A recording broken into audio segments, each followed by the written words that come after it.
I think somewhere internally we feel our soul has something to do with them. I think we all wanted to fly at one time.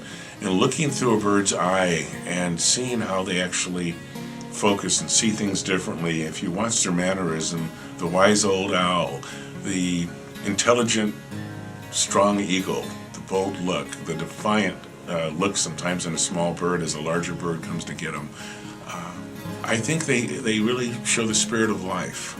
Because they can get up and go, but they know that every flap of their wing, as they go and carry their spirit, at any time they can be taken.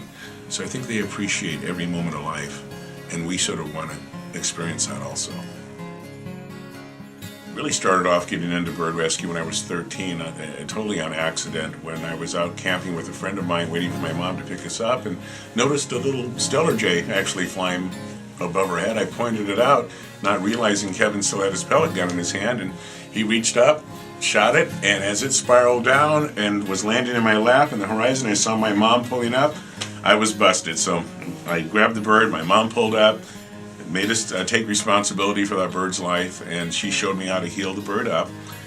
Took him home, came back 4 days later up in the foothills of Mount Baldy, and went back and released the bird. And so I guess that's how the first teardrop from a bird caught my heart. 7 days a week, I start off at 5:30 in the morning. I freshly have to dice fruits and veggies every morning. I cannot cut it at night and pass it out during the daytime. They won't play that fooling trick. I go to work about 6:30. I come back at noon. Somebody else is there as a care provider between 7 and 11:30, are actually working with the birds, giving the second doses of medications for whichever birds need them. Making sure all the TV sets are turned on, the full spectrum lights are on, their entertainment is on before they leave. And then I show up, I spend about an hour and 15 minutes on my lunch break. Every other night I go out and pick up fruits and veggies that are donated to us. And then I come back home, I work with the birds until about 10 o'clock. From 10 o'clock to about 11:30 I take the fruits and veggies, about 6 to 12 cases depending upon the night. And I stay out in the cold and I divide up the fruits and veggies in different boxes for our foster homes. And that's a routine we've been doing for 10 years probably.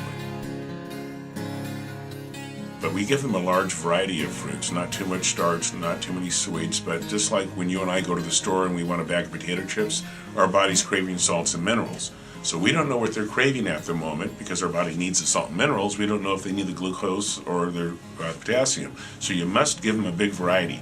And trust me, if they don't want that potassium, that slice of banana, they'll toss it out and they'll grab that apple or they'll grab whatever they want.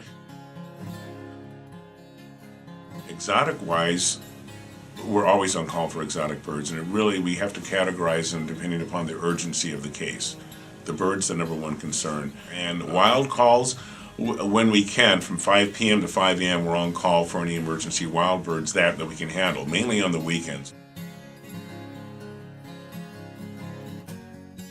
I don't really consider myself a bird whisperer. I feel blessed that I've been put in the position where I can recognize what most birds' needs are and understand the pain they're in and try to see through their eyes to help them out. Not a whisperer, just someone who pays attention to their feathers.